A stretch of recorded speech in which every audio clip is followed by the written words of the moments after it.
Csókolom, jó napot kívánok, köszönjük szépen, hogy ennyien itt maradtak. Külön szeretettel köszöntjük az egyetemistákat, főiskolásokat, mert a szakma az nagyon fontos, meg hogy a fiatalok is jöjjenek.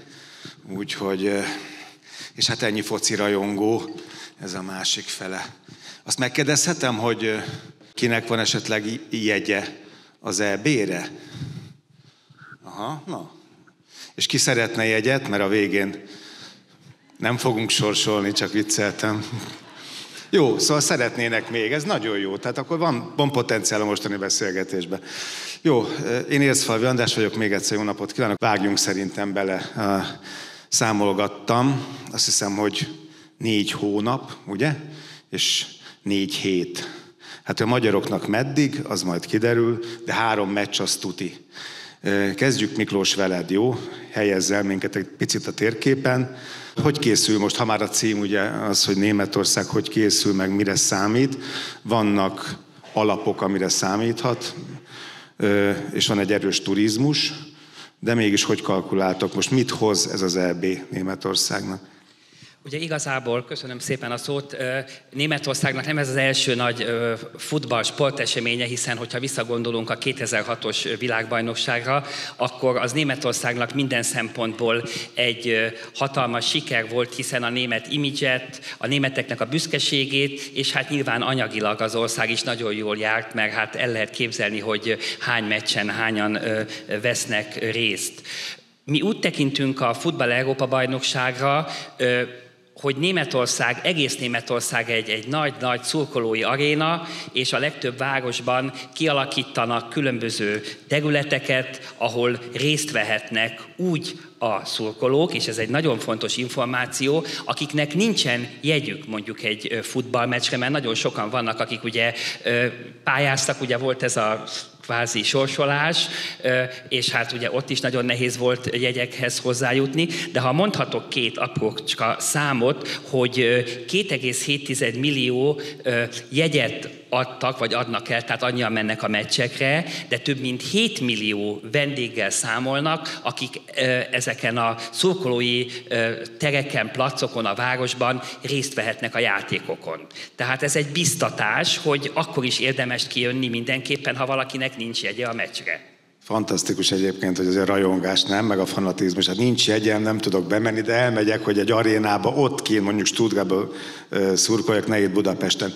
Folytasd majd, csak ez meg nagyon jó, hogy így feladtad a labdát, mert Jóska, azt mondtad, hogy az nem elég, hogy megszervezem és kiviszem a szurkolókat, ugye, vagy a sportolókat, vagy bárkit, hanem ott is gardírozni kell, és ott is akár éttermet kell foglalni, majd, hogy nem a sört is meg kell rendelni, mert ott hirtelen a Stuttgartban oda szállingózik 60-100 ezer, vagy nem tudom, 150 000 ember, akkor nehéz lesz ott sört kapni, meg szállást foglalni. Sőt, ilyen szurkolói zónákat is nektek kell innen kialakítani. Erre nem gondoltam egyébként, hogy ez egy utazás szervező feladata kell, hogy legyen. Mert én azt kérdeztem a Józseftől, hogy mégis mit lehet rápakolni, még azon túl, hogy a kemény mag kimegy, focit akar nézni, gólokat akar látni, magyar győzelmet vár. Mit lehet még rátenni? Egy városlátogatást, kultúrprogramot? Nem tudom, biztos, hogy van ilyen is. De jó, tehát akkor tiéd a szó. Szóval mit lehet rápakolni? Köszönöm szépen a lehetőséget, és igazából fölkonferáltál minden, el is mondtad. Ne felejtsük el, hogy ez a nyár eléggé zsúfolt a sport szempontból, nem mint konkurenciát kell megemlítenem, ugye 1 hónappal az EB után kezdődik Párizsban az olimpia, tehát eléggé zsúfolt ez a nyár, és örökös kérdés számunkra, utazás szervezőkre, hogy ez mekkora kihatással van a multisport eseményekre, vagy csak a focira, vagy a futballra, vagy a kézilabdára, vagy esetleg milyen hatása lehet a nyári turizmusra, mert azért a házi kasszából ezek a szurkolós kiruccanások elég komoly összeget vesznek ki. Úgyhogy lehet, hogy egy pár csetepati otthon azért fog történni, vagy történt, de lényeg az, hogy azt tudjuk jól, hogy meccsenként Magyarország körülbelül 10 000 darab jegyet kapott, ami azt jelenti, hogy 10 000 magyar szurkoló fog elindulni kocsival, vonattal, busszal. Várj, 10 000 jeggyel, és aztán ki tudja, hogy menjen mennek ki, csak azért, hogy ott legyenek a stadion mellett. Tehát oké.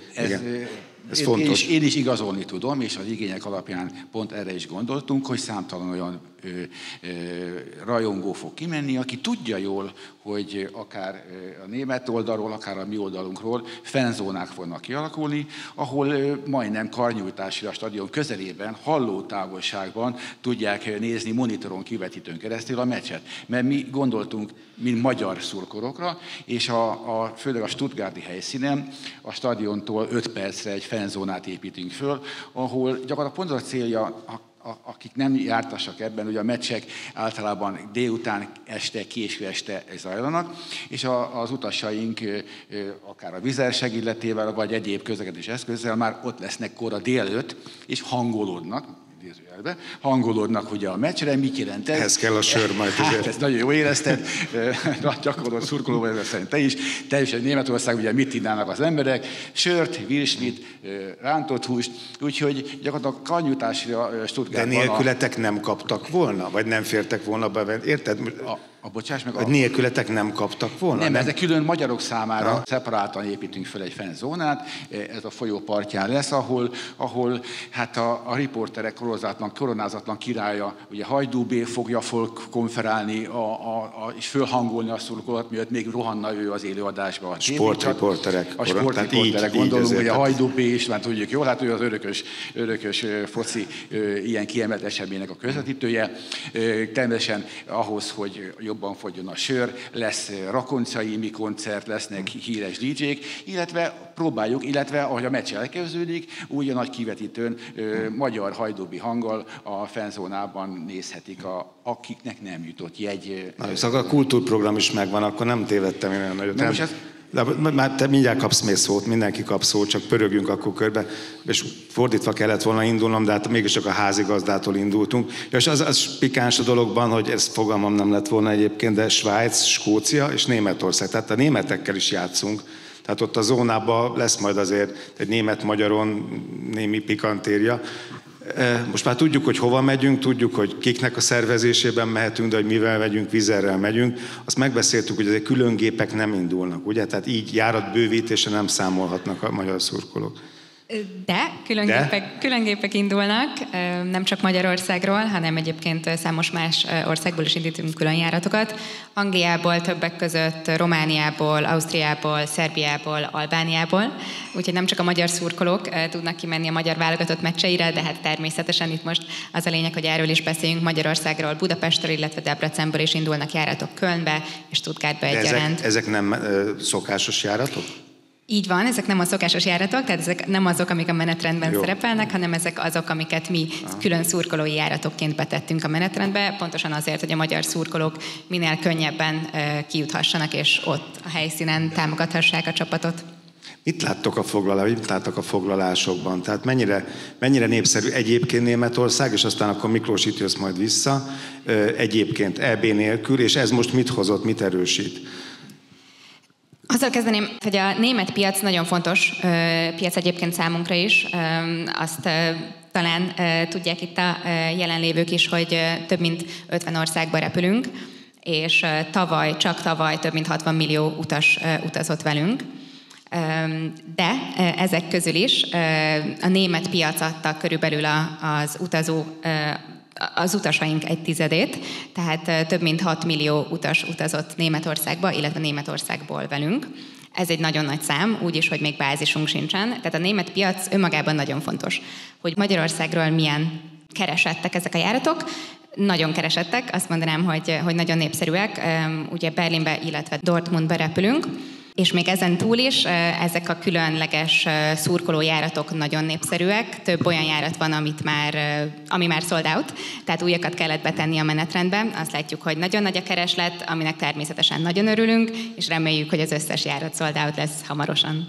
Annyira jó, mert ez egy ilyen laza dolog, itt annyian vagyunk most, meg egyébként is alig készül felvétel, és azt nem szabadna megkérdeznem, hogy van-e valami extra a fedélzeten, mert azt hiszem valahol a világ másik felén talán sört is felszolgálnak, de tudom, hogy azt nem lehet magas nyomás és nagy magasságban, azt nem lehet egyébként csapolt sört azt hiszem nyitni, vagy csapra verni, de lesz valami, ami már nem alkoholra gondolok feltétlenül, de megalapozza a szurkolók hangulatát, ha már jönnek, mennek? Igen, ezt még nem árulhatom el, de azért azok jó, a hogy szurkolók, eljöttünk ma. Igen, sajnos, de akik velünk utaznak, számíthatnak majd valami különlegességre. Azon túl is természetesen, hogy már önmagában az egy különleges dolog, hogy rajta vannak ezeken a szurkolói járatokon, amiket csak azért indítunk el, hogy őket kiszolgáljuk, hogy ők ott lehessenek, és ne kelljen kocsival, vonattal, mindenféle egyéb módon alternatív útvonalon elutazniuk, hanem konkrétan a meccs előtt odaérhessenek abba a városba, ahol a szeretett csapatuk hamarosan pályára lép.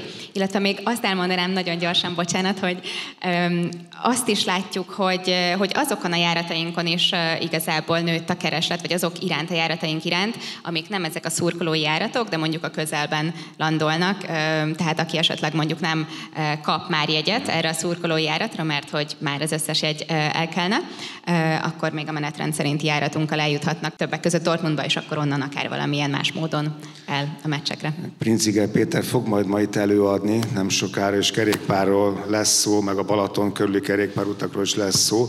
Hát a legkörnyezetbarátabb, meg fenntarthatóbb az lenne, hogyha gyalog, kerékpárral, vagy nem tudom, sárkányszárnyon utaznánk Németországba az EB-re. Ez azért nem mindig jön össze. Majd arról beszélünk, hogy a vízzel, azt hiszem, hogy azt mondtad, hogy a legzöldebb, legfenntarthatóbb. Úgyhogy erről is kérdezlek majd. De nézzük meg ezt az egész német turizmust, ami most a fenntarthatóságot nagyon fontosnak tartja, és ezt ikonikus lehet azt mondani most nálatok Németországban. Az EB-t hogyan lehet zöldíteni? Kell-e zöldíteni? Érdekli ez mondjuk a rajongókat, a csapatokat, a szurkolókat? Ugye pont egy évvel ezelőtt itt tartottam egy prezentációt a német turizmusnak a fenntarthatóságáról. Ugye azt kell látnunk, hogy a foci EB-re való utazás, illetve ez az egész projekt, ez valamilyen szinten egy turisztikai projekt. És ugyanúgy, ahogy egy utat, mondjuk egy utazási iroda vagy egy privát ember összeállít ugye különböző építőkockákból, tehát hogy hogyan jutok oda, milyen helyi közlekedést veszek igénybe, hogy említetted ugye mondjuk a biciklizést vagy a sétálást, milyen fajta ételeket fogyasztok, zöld jelvénnyel ellátott szállodákat veszek mondjuk igénybe, tehát ezekből az építőkockákból lehet összeállítani egy fenntartható utazási projektet. Most nyilván Stuttgart városa egy nagyon fenntartható város, tehát a városvezetés, a turisztikai hivatal nagy hangsúlyt fejtett a fenntarthatóságra. Itt például tudok olyan példákat mondani mondjuk Stuttgart városából, hogy a tömegközlekedési eszközök milyenek, nagyon sok zöld certifikáttal ellátott szálloda található városba. És hát ugye például az étkezésnél, ugye itt viccelődünk mindig a borral, sörrel, meg a helyi ételekkel.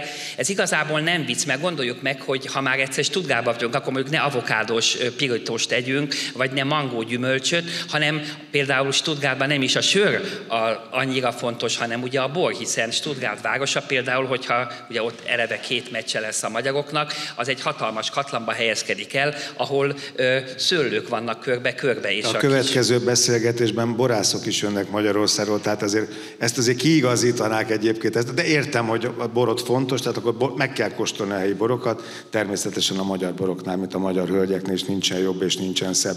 Rendben van, de érdekli ez az utast?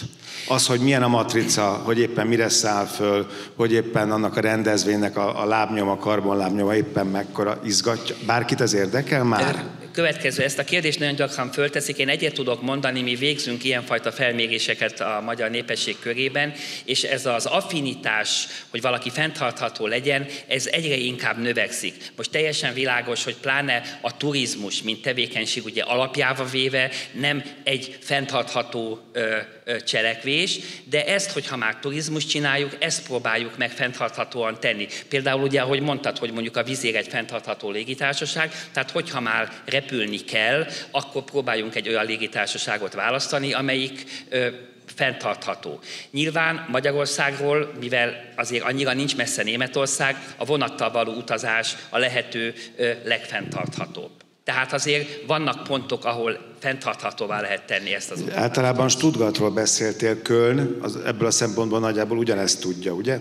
Igen, tehát Köln és Stuttgart ugye az a 2 város, amit fixen tudunk, hogy lesz meccs, Stuttgartban 2, Kölnben pedig 1 meccs.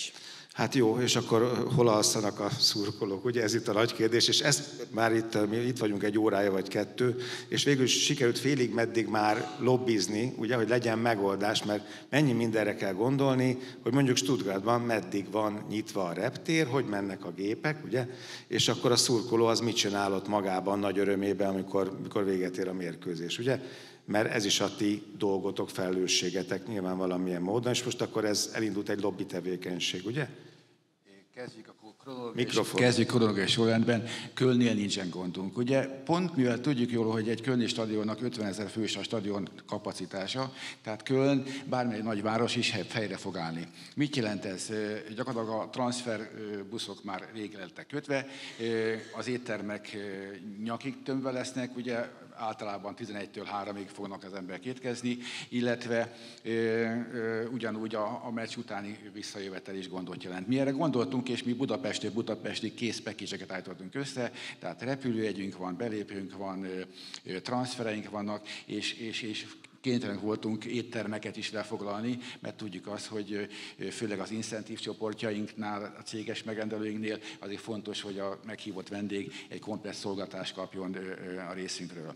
Tehát Kölnben egyszerű a történet, mert a meccs kora délután van, és a meccs után remélhetően ugye nagy örömmel és boldogsággal elég nagy kihívás számunkra, hogy a szurkolókat betereljük a buszokba, és fölültessük jó hangulatban ugrottunk remélhetőleg jó hangulatban a repülőgépre, és a kollégina biztos említeni fogja, hogy általában, mint tapasztalatot tudjuk, ilyenkor a személyzet főleg férfi tagú, mert a stadionban is lehet kapni borokat, meg söröket, úgyhogy pláne, hogyha jó hangulatú a meccs, akkor gondolom a személyzetnek elég komoly gondja lesz hazafelé bekötözve tartani. Gyakran kell megállni. A szurkolókat.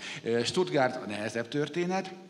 Napról napra változik a szituáció. Annyit kell tudni, ugye, hogy a második meccsünk az Németország ellen lesz. Itt érdekes, hogy természetesen jóval nagyobb az érdeklődés, mert a németek tartanak tőlünk, és gondolom az egész Németország ott fog rettegni a magyar csapat ellen egyrészt a városban és a stadionban. Jóval drágábbak a jegyek is emiatt, illetve ugye az első, a német meccs az Puskás 18-ra kezdődik, és ugye 20-30-ra várhatóan ugye lecsendesedik a stadion, elkezdenek szállni az emberek, és ugye első terv az volt, hogy a repülőgéppel azonnal hazahozzuk, csak közben nem bántva a vizet, főleg Stuttgart városa, illetve reptere úgy dönt, mint mindig, hogy 23-ban akkor bezár a reptér, tehát nem érik el a lehetőséget, hogy hazahozzuk az embereket, és az friss történet, szállást kell keresnünk Stuttgart városában az embereknek,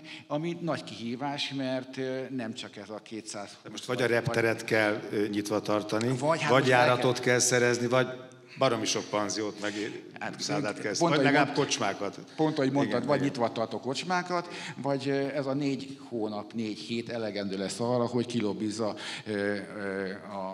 a FIF, az UEFA, vagy Németország, hogy kérdés, hogy egy stuttgarti lakosnak mi a rosszabb, hogy elrepül éjfélkor a felföld egy repülőgép, vagy gyakorlatilag a Stuttgart városát fölforgatja, nem csak a német szurkolók, hanem utána ugye jön a skót meccs, amit tudjuk, hogy a skótok is szeretnek azért jó szurkolni, szeretik jól érezni magukat a meccs alatt és meccs után. Ők se ittak még Stuttgart Tibort. Az biztos, hogy a Stuttgart a skót meccs után, ha nyernek, ha veszítenek, ott biztos pusztítás lesz, úgyhogy én azt javaslom, hogy nyissák ki azt a repteret. Nekünk is jobb lenne, meg a szurkolóknak is jobb lenne, mert hát ezért kiemelt időszak.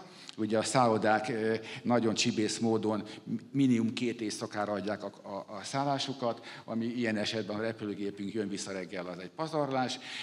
Persze jó ez azoknak, akik autóval, vonattal, biciklivel jutnak ki oda, és ez a nagyobb mennyiség, hát valljuk be a 10 000 magyarból, és ahogy említettem, mi is tudjuk jól, hogy sok vendég ki fog menni jegy nélkül is, hát ha ott még tud Hát valahogy hozzájut egy mondani, vagy pedig a kerítésen túlról hallgatja csak a moradást. Várj, mert Miklós, beszélgettünk, és azt mondtad, hogy szerencse, mert te Linznek is dolgozol, meg Stuttgartnak is, magának a városnak, tehát itt még van valami lehetőség. Ez csak most egy pillanat, csak annyira örültem, amikor láttam, hogy jönnek be az egyetemisták, főiskolások is vannak, vagy itt nem tudom sokan, mert azért Magyarország, Budapest látszik, hogy gondolkozik nagy sporteseményekben, meg vannak is sikeres sportesemények.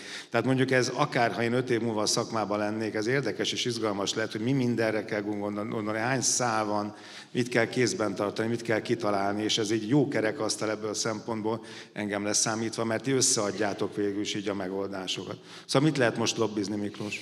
Én még ahhoz, amit József mondott, azért azt hozzá szeretném tenni, hogy az teljesen világos, hogy a szállodák meg a kereskedelmi szálláshelyek általában abban érdekeltek, hogy több éjszakára adják el a szállásukat, és hogyha visszakanyagodok az előbbi témához, a fenntarthatóság témához, rajta van a legtöbb rollapunkon ez a Stay Longer, ez egy fenntarthatósági kampányunk, és ami azt jelenti, hogy ha valaki valóban elutazik, pláne repülőgéppel, akkor a legnagyobb úgynevezett ökológiai lábnyom az maga a repülés. Tehát akkor az az érdek, hogy a kettő közötti időt amennyire lehet hosszabbítsuk meg.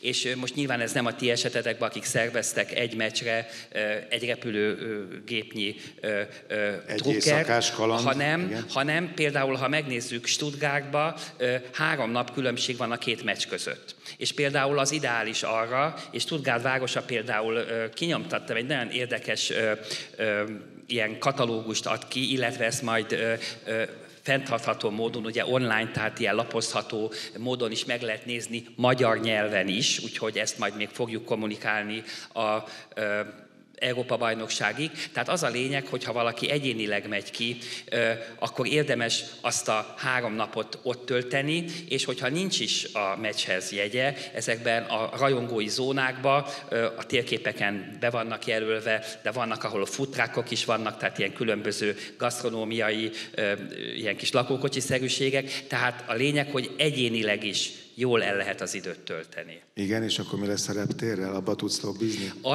Ezt az információt, ezt most hallottam először meg. Jó kapcsolatunk van a Stuttgart városhoz, meg az idegenforgalmi hivatalhoz, úgyhogy köszönöm az információt, megteszek mindent. Jó, hát ez is ennyit kicsikarni, ez se rossz azért. Mennyire férfi cucc ez? És ha már azt mondod, hogy stay longer, oké, legyen ott 3 éjszakát, kifizeti, legyen ott. Mit lehet még ráakasztani a programban, amit itt az elején kérdeztem? Tehát, hogyha mondjuk valaki a családjával megy, feleség, barátnő, gyerekek, akkor először is a meccsekre is érdemes, vagy a rajongói zónában megnézni a meccset, és utána ezek a online vagy nyomtatott katalógusok számos lehetőséget mutatnak be ezekbe a városokba, tehát a múzeumok, az általános turisztikai attrakciók, a városnézés, és egy kicsit körbe menni, tehát nem csak a városban maga megnézni a nevezetességeket, hanem mondjuk egy olyan 50 kilométeres rádiuszban. Azért hány fős a stadion Stuttgartban? Hát szerintem nem akarok hülyeséget mondani. 54 000. 50 000 fölött, igen. Azért ritkán van ilyen tömeg, ugye, ebben a városban egyszerre. Ez egy abszolút csúcs. Hogy ezt hogy kezeli le egy város, hogy készül rá, milyen stratégiája van, hogy tud erre minél több eurót szerezni, és kevesebb kárt elszenvedni, ez nagyon fontos. Szerintem már több hónapja készülnek, tehát vannak ugye nyilván a biztonságiak, illetve vannak önkéntesek, akik segítenek a meccseknél, illetve a rajongói zónákba, és még azt hozzá szeretném azért tenni, hogyha valaki mondjuk ott marad hosszabb időre, mondjuk itt ezt a 2 meccset szeretem kiemelni, meg ez adja magát, hogyha egyszer már valaki azért Stuttgart majdnem 900 kilométer, vagy valami ilyesmi távolságra van, tehát ha valaki ezt a távolságot már megteszi, akkor érdemes mind a 2 meccset is a rajongói zónából megnézni, vagy az, amit a Józsefék rendeznek, vagy pedig a Stuttgart városa is kialakított ilyeneket, és akkor ezt a köztes 3 napot felhasználni turisztikai attrakciók megtekintésére. Jó, most ezt várjuk el, mert ezt tartozom azzal, hogy mondjuk én fiatal vagyok, és nekem, vagy idősebb, teljesen mindegy, de fontos nekem, hogy fenntartható módon éljek, szálljak meg és repüljek. Hogy azt mondtad, hogy a legzöldebb, vagy egyik legzöldebb, majd pontosíts. És ezt mondjuk egy utas, azt hogyan tudja ezt kontrollálni, ha úgy tetszik? Tehát honnan tudom meg, és milyen hadd mondjam így, a garancia, hogy ez az utca tényleg legjobb borbéja, volt régen egy ilyen vicc, most nem mesélem el. Szóval hogy lehet ezt mondjuk nálatok, hogy lehet ennek utána menni? Igen, hát akkor kicsit visszacsatolnék arra, hogy miért fontos ez egyáltalán. Olyan trendeket látunk a német piacról, ugye ezt megerősítették itt a beszélgetőtársaim is, hogy egyre kevésbé gondolkodnak a repülésben, és egyre inkább alternatív útvonalakat keresnek.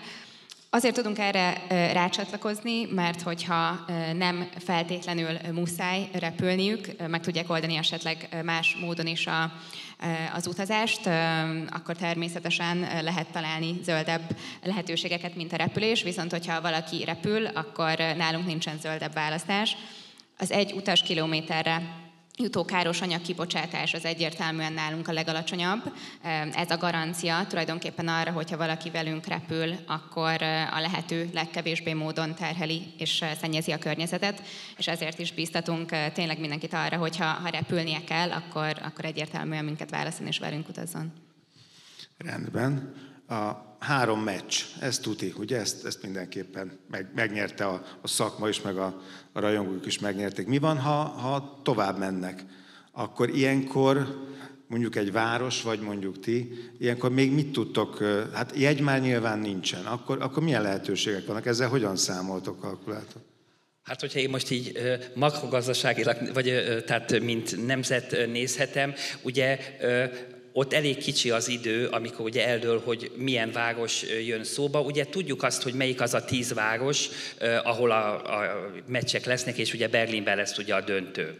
És mindegyik várossal van nekünk, mint Nemzeti Idegenforgalmi Hivatal kapcsolatunk, és abban a pillanatban, ahogy megtudjuk, hogy melyik város jön szóba, akkor elkezdünk egy kommunikációt, és megvannak azok a sajtócsatornáink itt Magyarországon, ahol azokat az információkat tudjuk, nyilván nem olyan nagyságrendben és olyan részletesen, mint most Stuttgart, illetve Köln, de akkor azokat tudjuk kommunikálni.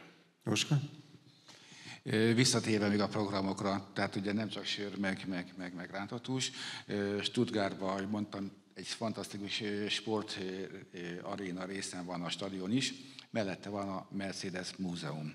Mi megvettük mind a 2 napra az egész napos kapacitását a múzeumnak, tehát mivel a vendégeknek a 70-80... Gyorsak voltatok, akkor biztos más is kitalálta volna ezt, de ez ügyes, megint milyen jó dolog, nem? Hogy próbálkozunk, igen. Csak a magyarok mehetnek be a Mercedes Múzeumba 2 napra? Ugyan timingok vannak, és a múzeumban is azt bekötöttük mind a 2 napra, mert hogy csak 75% a férfi, 25% hölgy a jelenlegi statisztikánk szerint a szurkolóknak, ami érdekes. Tehát igen, tehát programok lesznek. Tehát anyukám, elmegyünk az EB-re, de tudom, hogy téged a futball nem érdekel, te elmehetsz addig a Mercedes Múzeumban. Igen. Választhatsz is egy kocsit egyből, le is előlegezheti akkor, aki szerintem ott egy oldtimert. Na, szóval igen, ez is program. Nagy kihívás számunkra, és természetesen, mint minden magyar szurkoló, optimista nálunk a folytatás reményében, nagyon nagy feladat, mivel a jegyek értékesítése nem csak az ominózus elődöntőkre szorítkozott, hanem az egész EB-re.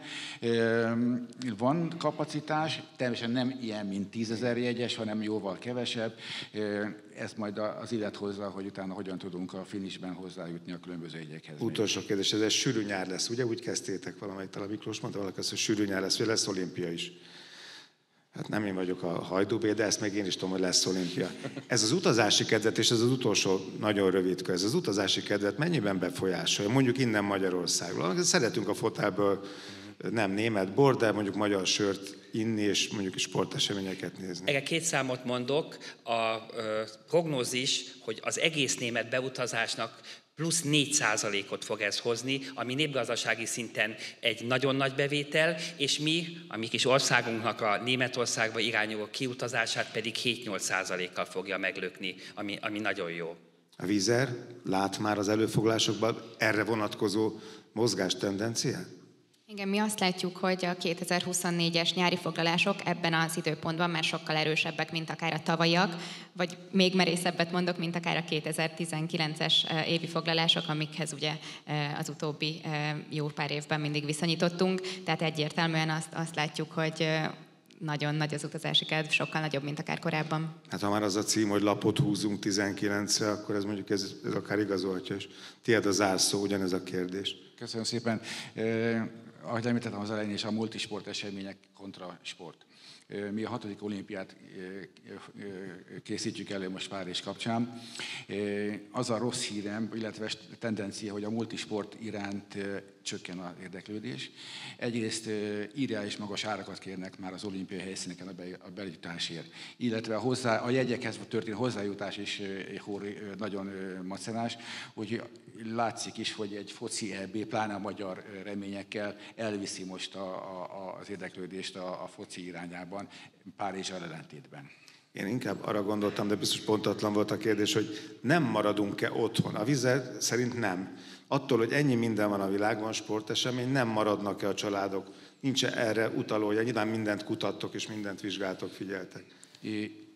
Olimpia az ez lesz. Tehát én azt látom, hogy olimpia ugye pontosan, mivel Párizsban, illetve Párizs környékén lesznek a különböző események, logisztikailag komoly kihívás jelent Párizs számára a nem központban történő események. Tehát drága, inkább az otthon tévékapcsolgatás lesz. És akkor kevesebbet utazunk? És szerintem Párizsban kevesebbet. Érdekes, hogy megmondom talán mi az én szimatom, ugye, hogy egy olimpiát mindig szeretik az emberek összekötni az adott olimpiai helyszín kultúrájával, városnézésekkel, egyéb eseményekkel. Csak sporté kimenni ilyen árakon nem biztos rentábilis. Ezért mindig nagyobb a kereslet egy távolabbi országban történő olimpia esetén. Párizsban mindenki volt már, mindenki lát az Eiffel-tornyt, volt a Louvre-ba, csak azért, hogy kimenjen és nézze a különböző sporteseményeket csak. Bizonyos szegmens ez nagyon érdekel, de ez nem a tömeg. Szajna parti esték. Jó, nagyon szépen köszönöm, én nagyon élveztem, nagyon szépen köszönjük a közönség rettentő összpontosított figyelmét, és akkor nagyon rövid szünet után egy újabb kerekasztal folytatódik, és lesz egy film is még, úgyhogy egy kicsit még időzünk Németországban, és akkor EB, aztán csere, a közönség, ha lehet, maradjon, én maradok, a vendégek cserélődnek. Köszönjük szépen a figyelmet!